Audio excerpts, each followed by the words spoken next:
Hello, welcome to Cinema Savvy and welcome back to Retro Reviews. This is our weekly show where it gives us the opportunity to go back and discuss and talk about films that we really haven't on the channel up until this point. So if you joined us last week, we jumped into the 90s very briefly with Heat from 1995. And thankfully, we are back in my favorite decade, the 80s, the glorious year of 1984, with Beverly Hills Cop. So this is going to be a really fun one, actually. We're going to be discussing the entire trilogy over the next coming week. So the next 2 Tuesdays, we're taking on Beverly Hills Cop 2 and 3. And yeah, this is an interesting one because, George, you've watched this film for the first time today, as of like a couple of hours ago. So this is going to be a fun one to discuss. As always, it's going to be completely spoiler-filled. But it's just sort of like a shooting the shit, just chilling, talking about movies. But before we do, over to you with the socials. Absolutely, guys. So if you are new to the channel, if you've seen some of our new videos and you're wondering why are they doing these older reviews, well, it's because there's new films coming out. And if you want to know what reviews we are going to be doing, what films we do, what videos we do, then the best way of finding out is to get us on our social medias, which is Facebook, Cinema Savvy, and Twitter at Cinema_Savvy. We are always active on those. We will reply to your messages, to the tweets, all that kind of stuff. But obviously, when it comes down to it, we are pre-recording today. We are not live. But anyone that does post comments, we will reply to those comments. We do reply to them all. And of course, we want you guys to like it if you do enjoy it, obviously, for that reason. And to subscribe. It does help us. We've got goals we're leaning towards. But as we said, we aren't live right now. And the reason we aren't live is that we are going to be watching something else in preparation for another video coming this week, coming tomorrow, which is our Judas and the Black Messiah review, one of the Oscar favorites. We're excited to be able to see that. And then do tune in this Thursday, the 11th. It is our 1000th video. It's going to be very interesting. We've got a big announcement for a new series to make, maybe a second big announcement. We've got a smaller announcement we're going to do about some more stuff we're going to be doing on a social media side of things, which is a little tease for those that may be able to work that out based off that. And we're just going to be chatting some stuff, doing random things. We haven't really prepared for it yet, but 1000th video this Thursday, Judas and the Black Messiah this Tuesday. This Wednesday, sorry, and Beverly Hills Cop for the next couple of weeks. Wow. If you don't already know, it's not just an Eddie Murphy film. There's a new Eddie Murphy film coming out too, which also has coming and to in the title. I don't know if I can give away a hint as big as that, but we're working towards that film. Yeah, and I mean, that's going to be a big one. Eddie Murphy's kind of gone through a little bit of a comeback recently in the last couple of years with Dolomite Is My Name was probably like the big one. It was good to see him back on the big screen. Hasn't aged a day. It's ridiculous. And the new trailer that came out, I think there was even like a Super Bowl trailer that came out for Coming to America. And we were looking at things to do, and we didn't know if we wanted to do sort of like separate Eddie Murphy films. And he's done so many films, he could easily have done that. But although this wasn't his first film that he made, I believe 48 Hours, which is a film from the 80s, which I haven't seen yet, which it may even feature on a future retro reviews at some point. We're going with the one that kind of made him a household name and sort of is his biggest franchise. And I would say that other than Nutty Professor, maybe, it's Beverly Hills Cop. So this is probably one of my favorite films from the 80s. I just love everything about this movie. So I'm really excited to jump into this trilogy and talk about this. Even though the trilogy does go very, very downhill, especially when we get to the third one, but that will be in 2 weeks' time. So the plot for this thing, for anyone who doesn't know, who hasn't seen this film, it's a freewheeling, God, try saying that 10 times fast, a freewheeling Detroit cop pursuing a murder investigation finds himself dealing with the very different culture of Beverly Hills. That is kind of what the film's about. I think that kind of phrases it more as it's like a fish out of water story, and it never really gets to that point. So there's a lot of interesting behind the scenes with this film. Namely, this guy almost didn't play Axel Foley, the main character. So if you saw our retro review on Cobra, there's a very kind of troubled and tumultuous behind the scenes with this film. This was meant for Stallone. This was going to be a Stallone action movie. As Stallone tends to do with his projects, he tends to take complete ownership of it and demands it to be the way that he wanted it to be. The character was going to be Axel Cobretti, which eventually became Marion Cobretti in Cobra. And essentially his vision just didn't mash with what they wanted to do and what the studio wanted to do. He wanted to make it like a hard-boiled, straight action film, as was his forte, as what he's great doing. And the studio wanted a more comedic take on it. And we'll talk about that as well, the tone of this film, because it is a comedy, but there are some moments where it does still feel very gritty and doesn't pull its punches with some of the things that happens in this film as well. I'm glad it happened the way it did, because I love Cobra for what it is, and we talked about that in that review. And honestly, I can't imagine anyone else playing Axel in this role other than Eddie Murphy, and the comedic chops that he brought to this role and the charisma. It's fantastic. I think he's brilliant in it. Yeah, I love Eddie Murphy, and as someone that's not seen, well, how to describe it? Norbit was my Eddie Murphy film growing up, and some people hate that, but I was 10, 11 years old when that came out, and it's still, to this day, one of my favorite comedies, no joke, and I think it's excellent. You go back, and then, you know, he's in Shrek as well, and he's been a Nutty Professor, Daddy Daycare, and sort of our generation. Yes, there are other ones like this, but the ones we may have seen at a younger age are likely those early noughties ones, late 90s ones, and it's really interesting going back because I hit an age where I started watching more SNL, which isn't really a big thing over here in the United Kingdom, and when I like seeing these comedians, it basically becomes running notion that any American comedian basically ended up on SNL first. And I think it was SNL 40 when there was this sort of hoorah that Eddie Murphy didn't return. And on paper, they always say that I think him and Bill Murray is probably the best two they ever had on the show at the time. And I started looking at Eddie Murphy clips. I was like, wow, like, I love him in those things I've grown up with, but 80s Eddie Murphy hits differently with those jokes. Yeah. These are more adult jokes. These aren't family films. These aren't family jokes. This is just incredible. And then I remember watching some of his stand-up shows as well. And we mentioned Dolomite as my name. He has signed, I think, what the most expensive deal in the history of Netflix with stand-up comedians recently. I say recently, pre-COVID. He was going to be doing his first stand-up tour since the 80s. And it didn't formally get announced, i.e. tickets on sales, because COVID hit. Glad it didn't, because when that day comes where Eddie Murphy is doing a tour again, I will be trying my hardest to get tickets. And it seems like he's on a bit of a comeback trail, and Corona's kind of quite sadly stagnated it, because Coming to America was meant to come out last year. And I think we'd have been seeing a lot more of Eddie Murphy, and I think he's reached that age where he wants to come back. He even came back to SNL. I think at the start of last year, did guest host an episode, was amazing, brought back some of his best skits. So Eddie Murphy's someone that I've not seen. I've seen a lot of his 80s stuff, but never these, which is why when we were discussing things, I was kind of like, well, I've not seen a Beverly Hills Cop, and I know it's a trilogy, and I know that everyone says I'd like it, and I was very intrigued, but the Stallone stuff is what's kind of made this, because as someone as new to it as today, I knew it was a cop. It was the thing. I didn't know it was going to be a buddy cop, but I just knew it was Eddie Murphy, and you can't think of this as a Stallone film.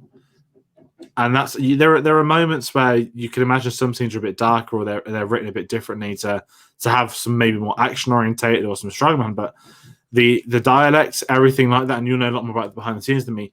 I cannot see anyone else, certainly in the 80s, playing this than Eddie Murphy. Yeah, no, absolutely. I mean, as you mentioned there, like the Saturday Night Live thing, Eddie Murphy was untouchable in the 80s, and this helped cement him. But before this as well, Saturday Night Live, and then he went to do stand-up, probably his most famous stand-up. I'm just finding the name here, Delirious. You just remember him in like the red leather jumpsuit thing. There's actually a brilliant moment in this film. It's one of my favorite bits, is where he passes two guys on the street in Beverly Hills wearing a similar thing that he wore in that Delirious thing, and he just turns around and just laughs to himself. It's one of my favorite bits in this film. But yeah, no, he was like the king of stand-up. He was huge in the US at this time. And I did mention this before we went live, the quote that Stallone said about his original idea for this film. This must be in like a later interview that he talked about. I'm going to read it here because I think it speaks for itself. So this is on Wikipedia. Stallone has said that his script for Beverly Hills Cop would have, quote, looked like the opening scene from Saving Private Ryan on the beaches of Normandy. Believe it or not, the finale was me in a stolen Lamborghini playing chicken with an oncoming freight train being driven by the ultra slimy bad guy, end quote. Okay. I mean, that's praise there, comparing it to Saving Private Ryan. Somehow I don't think it would have been like that, but and it didn't exist in 1983 too, which makes it even more incredible. So maybe looking into the future. I mean, I love him, but the ego on that man, Jesus Christ. And yeah, so Stallone pulled out of filming of this film 2 weeks before the cameras were about to roll. So I think like 2 days later, they pitched it to Eddie Murphy, and then the script. I think the script anyway went through a bunch of rewrites, but I think what's brilliant about this is that so many of the scenes were improv'd. And I probably wouldn't be able to tell you all of the scenes or pinpoint where the script begins and the improv ends. But there are some key moments in the film for definite, and especially the two people that Eddie Murphy's paired up with in the film as well. You've got Judge Reinhold and you've got John Ashton as Billy Rosewood and John Taggart. It's a brilliant dynamic with the three of them, and it's quite an interesting dynamic in that there's three. Now, so, what's common with a film like this, where it is billed as like a buddy cop film, which inherently this kind of is, it's like Phantom Menace, always two there are, no more, no less. You've got Tango and Cash, you've got the nice guys, you've got Lethal Weapon. It's always two, and that's sort of like the winning formula. And this does something different because it has three. And no one ever feels like they're third wheeling at any point. All three of them work off of each other absolutely beautifully. You've got Taggart, who's sort of like has been on the force a lot longer. You've got sort of like the bright-eyed newcomer to the force with Reinhold's character, and then you've just got the complete wild card, which is Axel Foley, who's so different to them. The guys from Detroit is just his way of handling things. He's fighting for them. He's fighting on their side, but his way of getting things done is so alien to them and so over the top. But I think that's why the dynamic works. And it does play with a lot of those themes as well. Like when you have the montage of Axel Foley getting to Beverly Hills and taking that vacation, and he's loving it. He's there to investigate the death of his friend. But it could have so easily have been that fish out of water and, oh, you're from Detroit and now you're in LA and everything's completely different. But it never really stagnates into that. It never sort of like delves into that stereotype or anything. Yeah, and I think this is why someone that's new to it, I was quite intrigued that I thought this would be like that Jump Street, I've grown up here my entire life, it's been my dream to be here. I was like, oh, like, he's from another city, and this is pretty dark. His best friend's been murdered, and he's out for revenge, but to solve the case, I was like, this isn't what I thought. And when you get the dynamic of the cops, is this going to be one of those boring films where you've got a really corrupt police force, and it's, last big reveal, the police were corrupt all along, and he was right, and I think we established pretty quickly that they're not corrupt police. They're the other comedians. They're their own buddy cop, with not Eddie Murphy being the third wheel, but he comes into this buddy cop duo. You've got the young naive one, and I guess the older lazy one, and they're the great clashes of personality. You bring in Eddie Murphy, and it sounds, let's talk triplets because that film might happen one day. It's kind of like you got the perfect duo of Schwarzenegger and DeVito. Then you're going to bring in Eddie Murphy to be the third one with them, and I thought they were both great. I didn't know anything going into it. I didn't know there was going to be other cops. I didn't know that Mike from Breaking Bad was also going to be in it, which was when he sent me that photo. Yeah, if you hadn't told me last night, I'd have been like, those ears look very familiar. And I wouldn't have probably known until I went on IMDb. But I thought they were all great with one another. And Eddie Murphy rightfully has the most screen time. And there's some other trajectories that don't follow through. Yes, they have the damsel in distress, but it's not the love interest. It's not that very stereotypical save the day, save the woman. I'm going to retire here in Beverly Hills and start this new life. I like they didn't do that. They did play the policeman approach, and it was an acquaintance from before, and they both want to solve the mystery. But all the supporting cast around him, I thought, were great for their roles. In terms of the ones that have the comedy moments with him, they worked well with him. You mentioned the scene to me before we hit live, the one in is it a museum where it's the guy that can't pronounce his name? It's the art gallery. It's Serge, yeah. The very, very camp. I don't know. Is he? What's his job there? Is he's not like the receptionist or something? Is he sort of the go-to? I couldn't figure it out because he then gets somebody else to go and send the message on to her. After you think he's the messenger boy, then you realize that he isn't. That he hires someone else to do it. So I thought that was maybe, without jumping, that was probably the outright funniest scene of the film. But it's what you kind of mentioned. You mentioned the behind the scenes where a lot of it became improv, became stuff done last minute. And if you want someone to do that, then you are going to go to someone like Eddie Murphy. It's the mannerisms. It's that smile. Whenever he can get it, the laugh is amazing. One of my friends does that laugh. I don't know if it's natural, and now I need to question it next time I see him and say, have you been pretending to be Eddie Murphy for the last 10 years? everything about him was just amazing in this, and I'm quite shocked it took me this long to actually see it. Yeah, I love all the characters in this thing, and even characters like Serge, for example. I think he was cast as sort of like just a bit part. Like, I know he has a bit part in the film, but when they heard him do that accent and that voice, they chose to give him like a more prominent role in that scene. I think they were going to be like background characters or something at that point.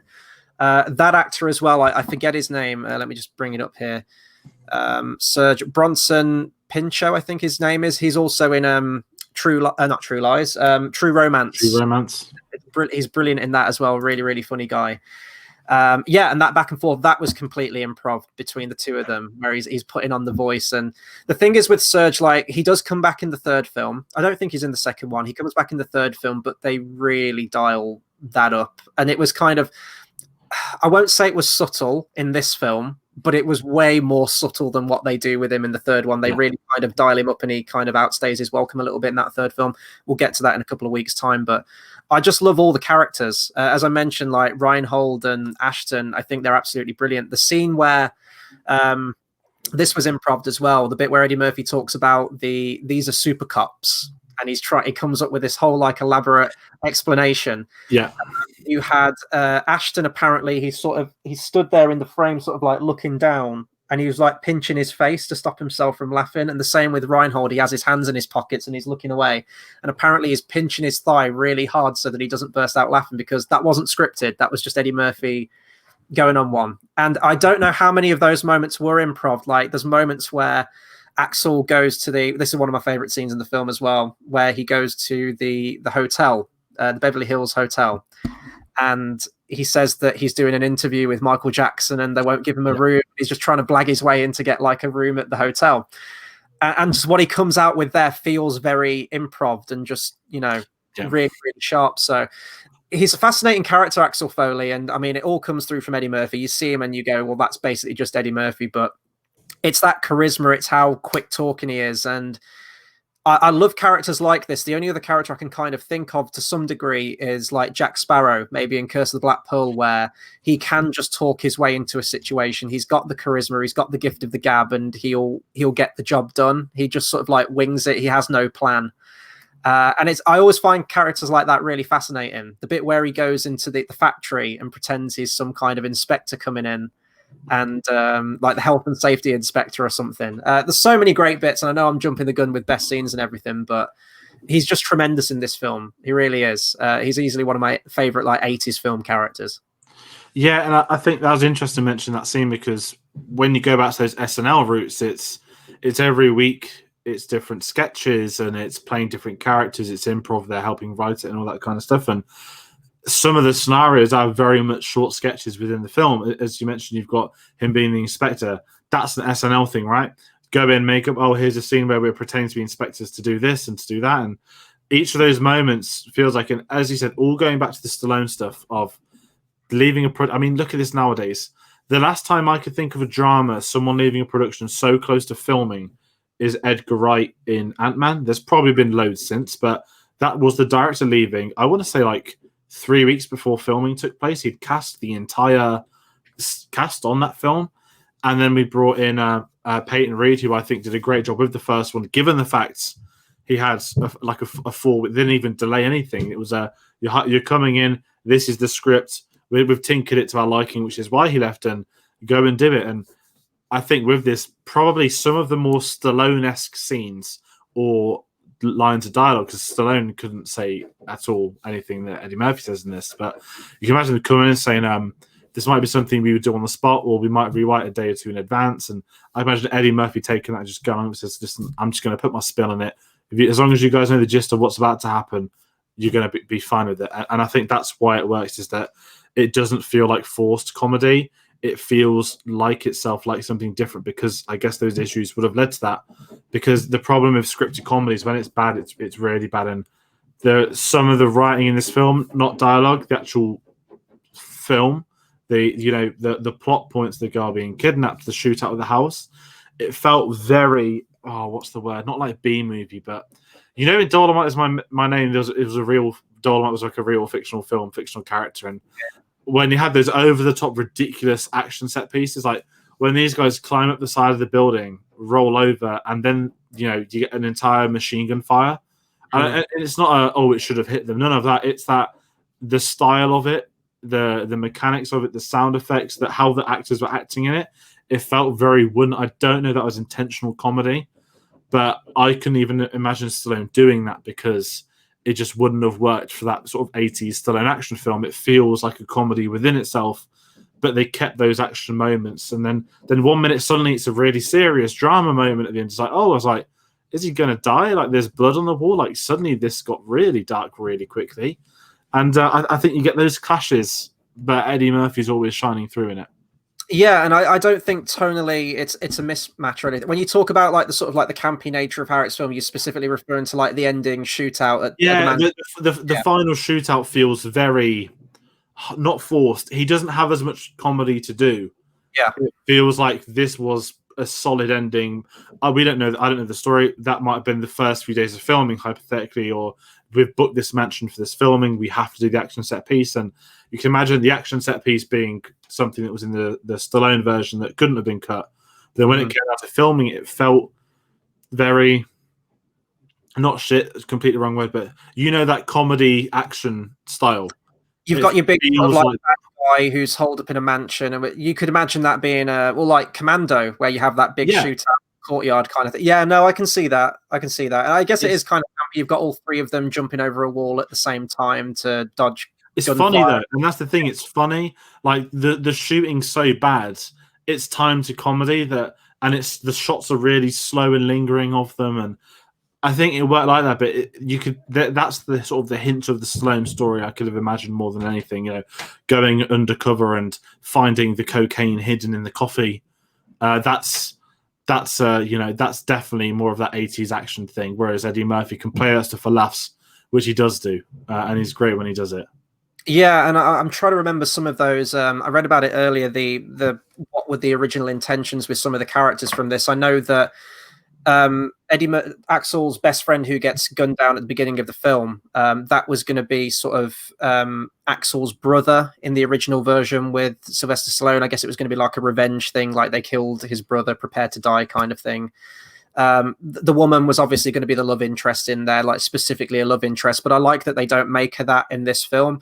She's an old friend of Axel's, and you believe it. And I actually really like how they all play it. Like even his best friend at the beginning, we get like maybe 5 to 10 minutes with him, if that, at the beginning of the film. But the way they play it, you do believe, like when they meet each other again and he's in his apartment, that they are best friends, and that, they go out and like play pool, grab a couple of beers, and it's what you do with your mates, or like a mate that you haven't seen in ages.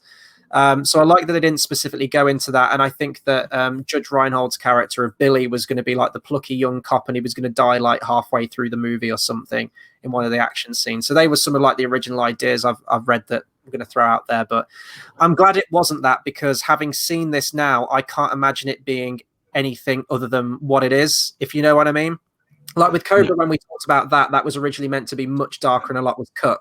I could see that. I could see like where there were holes in the story where maybe they could have filled that in more.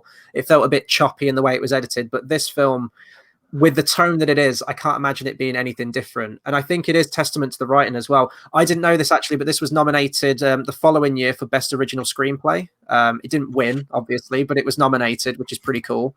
I think it was the writer's first ever script as well for a film, so that was pretty cool out the gate. But it's difficult as well because of the improv. It's like, how much credit can we give to the writer? And I do think credit does need to be given to the writer. I think it's a really good story. I love the character interplay, but I think it's testament to the actors and the talent they had on board for it, especially. That there's so many great scenes in this with all of them as well. I don't know if you have anything more to say about them, or not massively in regards to characters, because I'm still quite new to the franchise. It's quite fresh in my head. I feel as if as an entry point, this was the perfect entry point for it. Not because it's the first one that I don't know if the sequels are going to delve into their personal lives or try other things or whatnot. But I think as far as the supporting cast go, they rightfully stick as supporting casts. And you have that sole lead who is the main focus, and you don't need to know anything about him because it's Eddie Murphy. I think that worked really well in its favor. But aside from that, I don't know, the villains. The main villain I wanted to speak about, this is actually more a question for you or Wikipedia, really. I don't know why I recognize him. I don't know what I've seen him from or if he's actually from anything, but there's something really familiar about him. I never got this far into it, into the franchise when I was watching it, but later on this year I will. Apparently, he's an Octopussy as someone. I don't know Okay, that makes sense. It's right. It's that. Not. I don't want to say Bond villain. I guess technically he is now. It's that like kind of British but weird businessman type thing that it wouldn't surprise me to be Bond. Now I'm curious to see, because that'll be why it rings a bell. It's one of my General Orlov in Octopussy. I don't know who that character is. As I say, I haven't seen it, so it's maybe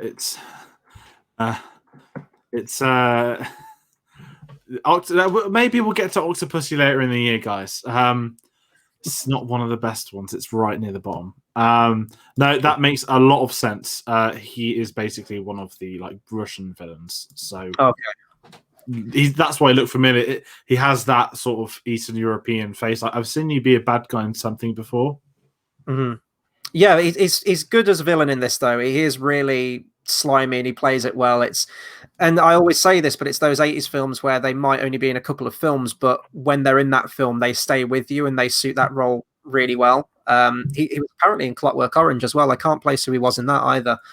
So it looks like he's been in a lot of stuff, but yeah, the villain side of it is kind of that more of that 80s action side of things where it's just generic villain, drug lord doing dodgy shit behind like a public face, and it's fine. I think that I won't say the villain aspect is weakest because he is quite intimidating when he's on screen. He does have a good presence in the way that he talks and his mannerisms, but the focus for me is on the main three and sort of their interplay. It's sort of, I love the Inspector though, Inspector Todd. If we're going to talk about supporting cast at the beginning, his Detroit Inspector, he is that very stereotypical.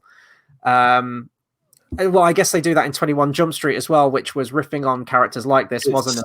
It's the angry hierarchy where it doesn't matter what you do, it's quick talking, are not abusive. What's the right term for it? It's wrestling. It's like cutting a promo on the person, and there's a place for it, and they inject that humor. I wouldn't say it's anywhere near as good as Ice Cube, but you can see the comparisons. I think Ice Cube's literally made that his obviously aside from his music career.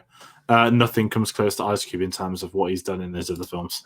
Yeah, it's like play by the rules or it's your badge Foley kind of thing. You get it in so many of these types of films, but it's all part of it. I think he's really good in it. The music, I need to talk about the music. We need to talk at least about the main theme. Like, my God, if you're going to sum up the 80s in one single musical theme, it would probably be Axel F from this, which I'm a 90s kid and into the early 2000s. If anyone unfortunately remembers this thing, which was all the rage, it was like a fad for a couple of months. The Crazy Frog, remember that thing from the mid-2000s? Yeah, I kept thinking every time that popped up, I'm just expecting the Crazy Frog noises, and I don't know if that song was originally created. The original song was made for this, or if it was more of a popular thing. And all I could ever think of is Crazy, which has probably ruined it in essence. Imagine having watched this film for years and years, and then someone made a music video and added frog noises. It'd be like Time from Inception, like if Crazy Frog did a remix of that, and everyone just knew it from the Crazy Frog. Imagine how you'd feel if that happened. But yeah, like the Crazy Frog came and went. It was like a mobile phone. It was probably like when mobile phones were first getting big, and it was like text this number to get a Crazy Frog background or something. It was the whole thing. But the theme itself from this, the synth in it is absolutely fantastic. Harold Faltermeyer did the song. It's brilliant. It's a good theme. It plays all the way throughout the movie, and it's always great to hear it.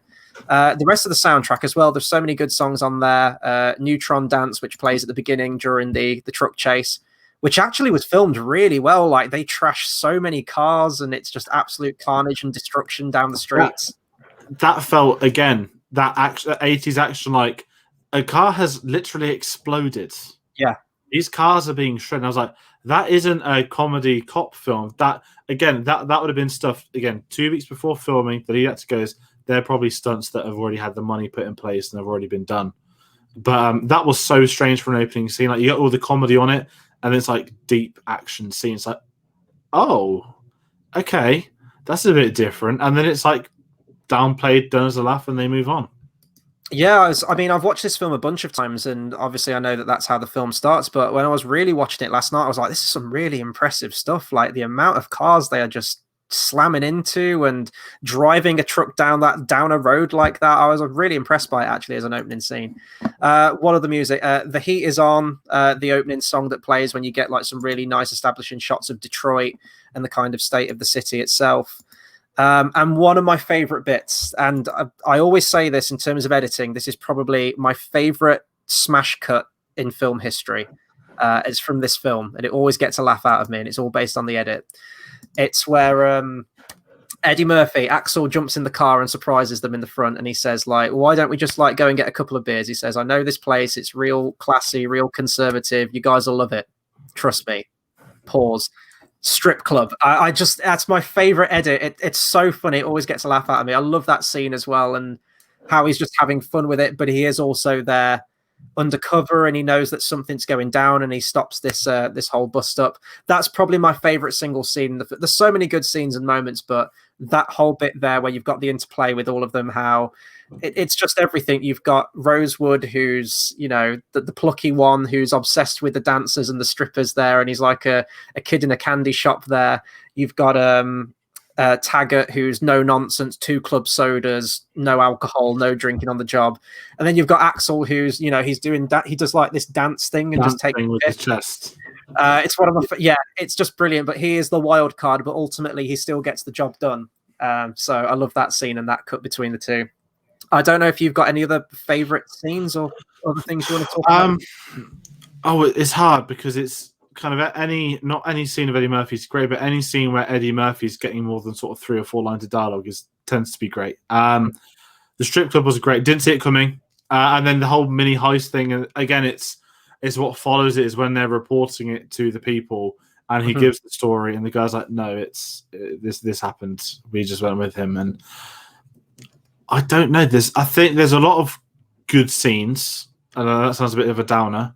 I don't think there's, bar the art gallery, I think that's the funniest scene by a country mile.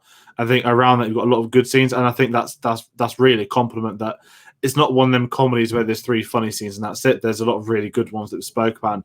I said the action was weird, but then it made it funnier to get to those funny story beats.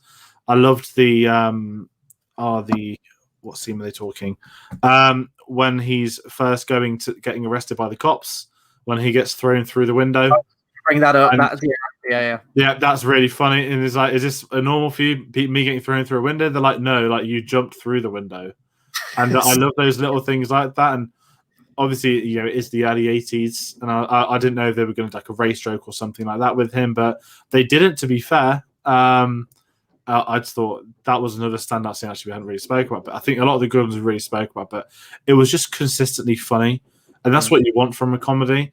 Like, you can have a comedy where you can get one of the funniest jokes in history, but the other hour and 20 minutes might be rubbish. But when you've got something that's as consistent as this, it's great. Yeah, no, I'm glad you brought up the window scene, because that's definitely one of my favorite moments as well. It's the line he gets as well before he gets put in the car, where he says like, "What's the charge for getting thrown out of a moving car? Jaywalking," and it's just like slam him in the car. Yeah, I mean, I could pick like any moment from this film that I love, but if I'm going to give my overall opinions, this is definitely one of my favorites from the 80s. It's actually, interestingly, a film that I've showed to a few of my mates, or they've watched it in their own time on my recommendation. They've said I found it kind of boring. I didn't really get into it.